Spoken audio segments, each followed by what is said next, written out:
চন্দ্ৰযান ৩ এক নৱ উদ্যমেৰে আৰু ন অমূল্য তথ্য সংগ্ৰহ কৰাৰ উদ্দেশ্যে চন্দ্ৰ পৃষ্ঠত অৱতৰণ কৰাৰ হেঁপাহেৰে ইছৰোৱে উৎক্ষেপণ কৰিছে।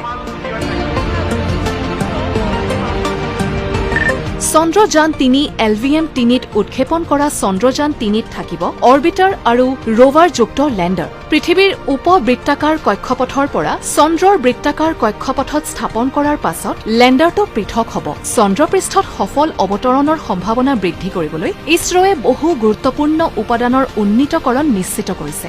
চন্দ্ৰযান ৩ৰ চন্দ্ৰপৃষ্ঠৰ এই অভিযান ভূতাত্ত্বিকভাৱে অনন্য আৰু চিৰ অন্ধকাৰ অঞ্চল দক্ষিণ মেৰুৰ আটাইতকৈ ওচৰত হ'ব। চন্দ্ৰপৃষ্ঠৰ সূক্ষ্ম ৰূপত অধ্যয়ন কৰিবলৈ ইছৰোৱে ৬টা বৈজ্ঞানিক পেলড আৰু চন্দ্ৰত পৃথিৱীৰ বৈশিষ্ট্যৰ সৈতে খাপ খোৱা জীৱনৰ সংকেত সন্ধান কৰিবলৈ এটা প্ৰপালচন মডিউল সংযুক্ত কৰিছে। চন্দ্ৰযান ৩ ভাৰতৰ বাবে এক গুৰুত্বপূৰ্ণ মাইলৰ খুঁটি।